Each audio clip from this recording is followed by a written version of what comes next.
भगवद गीता 2 अध्याय का शेष भाग हिंदी में सुनिए। समबुद्धि से युक्त ज्ञानजन कर्मों से उत्पन्न होने वाले फल को त्याग का जन्म रूप बंधन से मुक्त हो निर्विकार परम पद को प्राप्त हो जाते हैं। यही पद का क्या भाव है? ही पद हेतुवाचक है। इसका प्रयोग करके यह भाव दिखलाया गया है कि समबुद्धि पूर्वक कर्मों का करना किस प्रकार से कुशलता है। यह बात इस श्लोक में बतलाई जाती है। बुद्धि युक्ता पद किनका वाचक है और उनको मनीषा कहने का क्या भाव है? जो पूर्वोक्त समबुद्धि से युक्त है, अर्थात जिनमें समभाव की अटल स्थिति हो गई है, ऐसे ही कर्म योगियों का वाचक यहाँ बुद्धि युक्ता पद है। उनको मनीषणा कहकर यह भाव दिखलाया गया है कि जो इस प्रकार समभाव से युक्त होकर अपने मनुष्य जन्म को सफल कर लेते हैं, वही वास्तव में बुद्धिमान और ज्ञानी है। जो साक्षात मुक्ति के द्वार रूप इस मनुष्य शरीर को पाकर भी भोगों में फंसे रहते हैं, वे बुद्धिमान नहीं है। वह न बुद्धि युक्त मनुष्यों का कर्मों से उत्पन्न होने वाले फल को त्याग कर जन्म रूप बंधन से मुक्त हो जाना क्या है।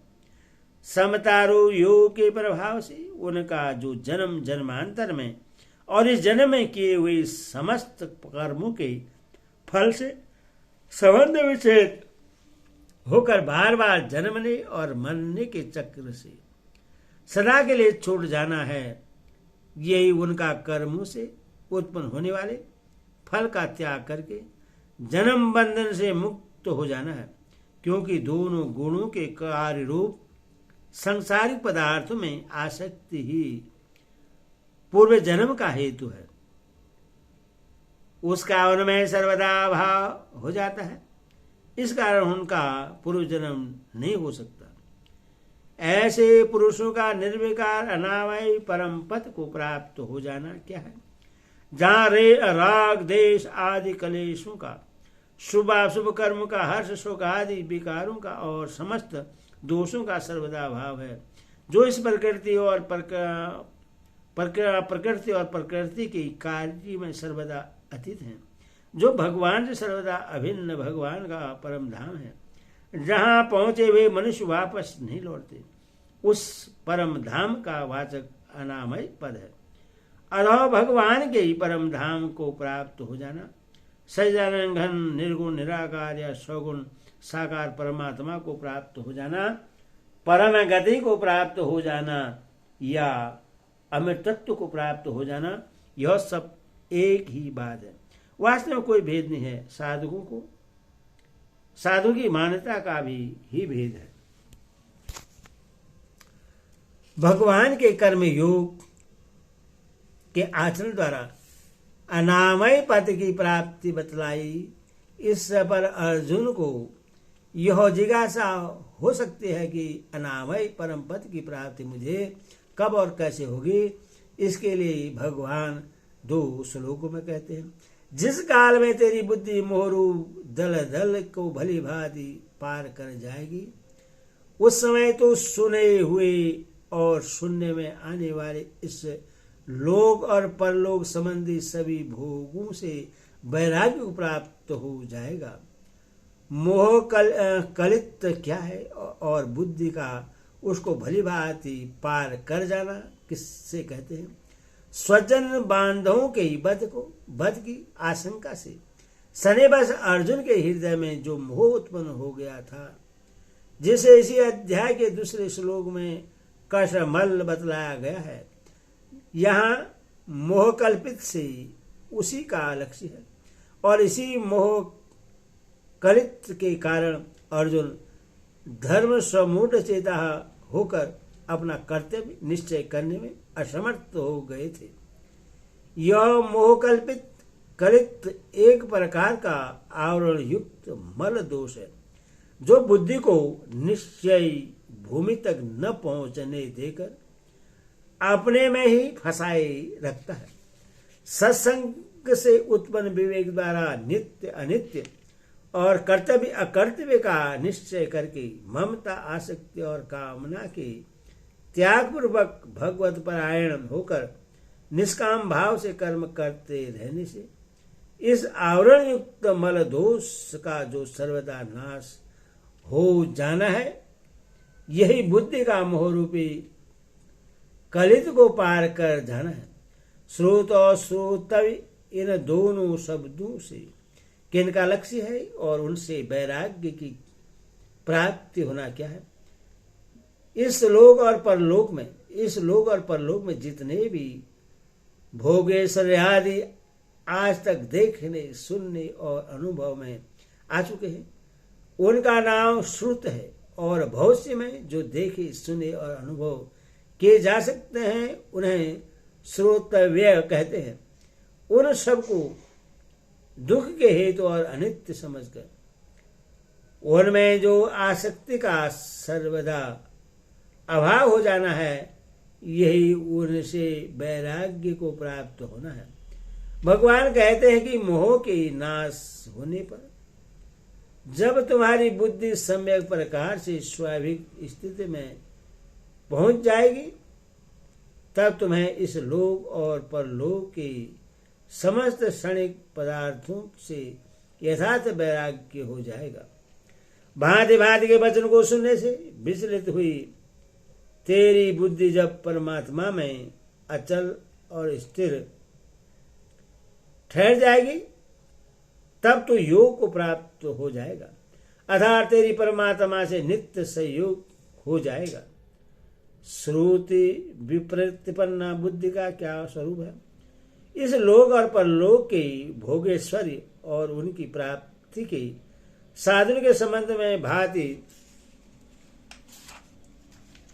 भांति के वचनों को सुनने में बुद्धि में विस्मयता आ जाती है।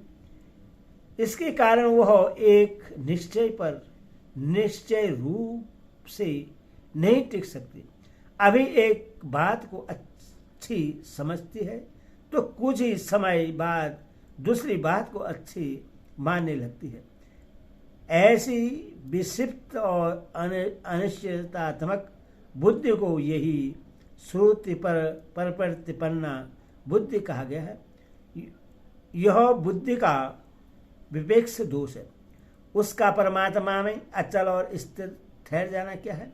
मोह रूप दलदल से पार हो जाने के कारण इस लोक और परलोक के भोगों से सर्वदा विरक्त हुई बुद्धि का जो विपेक्ष दोष से सर्वदा रहित हो जाना और एकमात्र परमात्मा में ही स्थानीय रूप से निश्चल टिक जाना है, यही उसका परमात्मा में अचल और स्थिर ठहर जाना है। उस समय योग का प्राप्त होना क्या है? यहाँ योग शब्द परमात्मा के साथ नित्य और पूर्ण सहयोग का वाचक है, क्योंकि यह मल विक्षेप और आवरण दोष से रहित विवेक वैराग्य संपन्न और परमात्मा में निश्चय रूप से स्थित बुद्धि का फल है।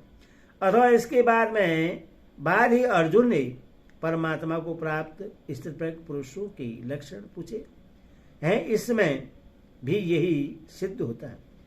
50वें श्लोक में तो योग का अर्थ समतत्व किया गया है और यहाँ उसे परमात्मा की प्राप्ति का वाचक माना गया है। इसका क्या कारण है? यहाँ योग रूपी साधन के लिए चेष्टा करने की बात कही गई है और यहाँ स्थिर बुद्धि होने के बाद फल रूप में प्राप्त होने वाला योग की बात है। इसी से यहाँ योग शब्द को परमात्मा की प्राप्ति का वाचक माना गया है। गीता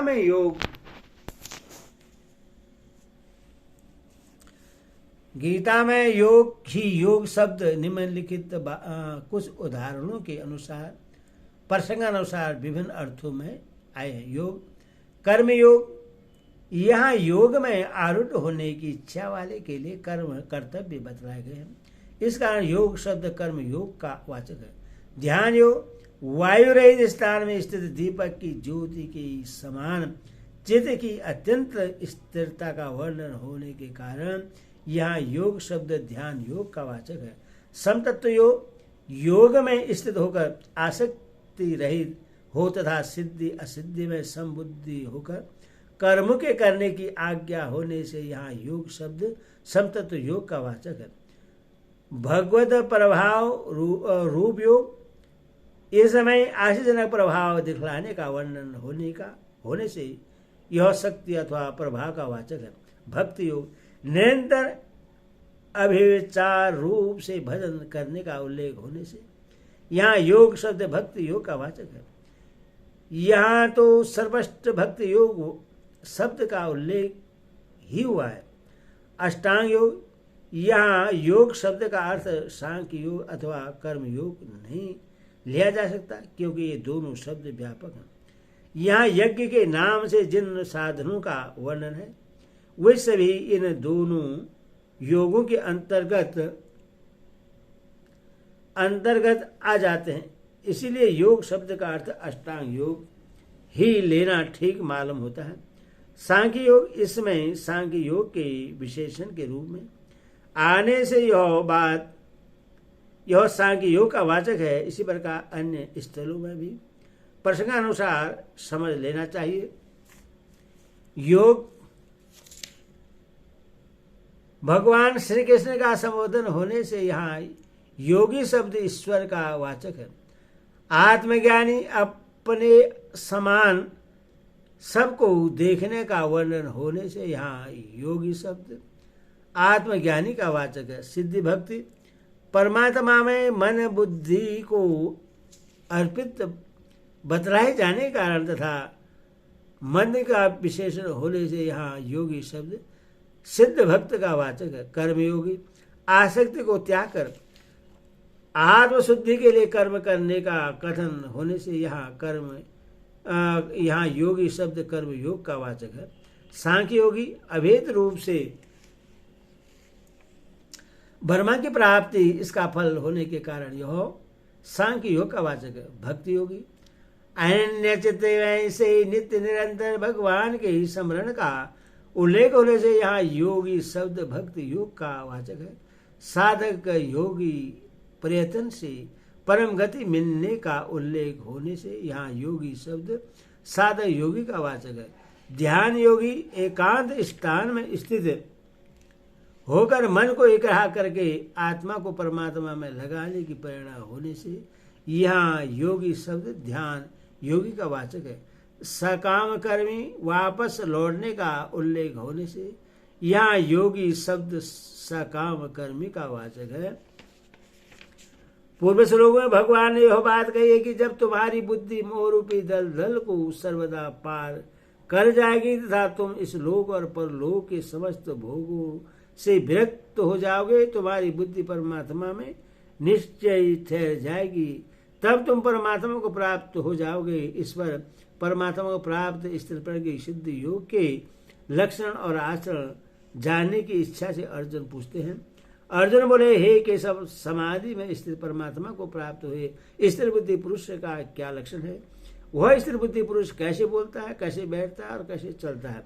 यहाँ केशव संबोधन का क्या भाव है? क और इस और वह, इन चारों के मिलने से केशव पद बनता है। अतः क ब्रह्मा और विष्णु, ईश शिव, ये तीनों जिसके वह बप अर्थात स्वरूप हैं उसको केशव कहते हैं। यहाँ अर्जुन भगवान को केशव नाम से संबोधित करके यह भाव दिखलाते हैं कि आप समस्त जगत के सर्जन, संरक्षण और सार करने वाले सर्वशक्तिमान साक्षात सर्व के परमेश्वर हैं, अथवा आप ही मेरे प्रश्नों का यथार्थ उत्तर दे सकते हैं। स्थिर प्रज्ञ पद के साथ समाधिस्थ विशेषण के प्रयोग का क्या भाव है?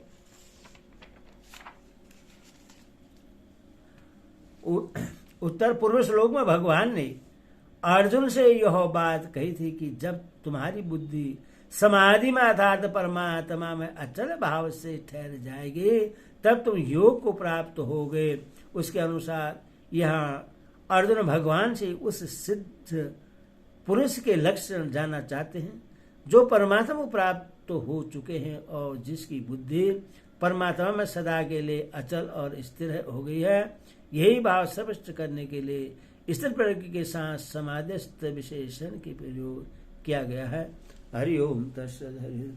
भक्तगण हो, इस चैनल को लाइक करें, सब्सक्राइब जरूर करें।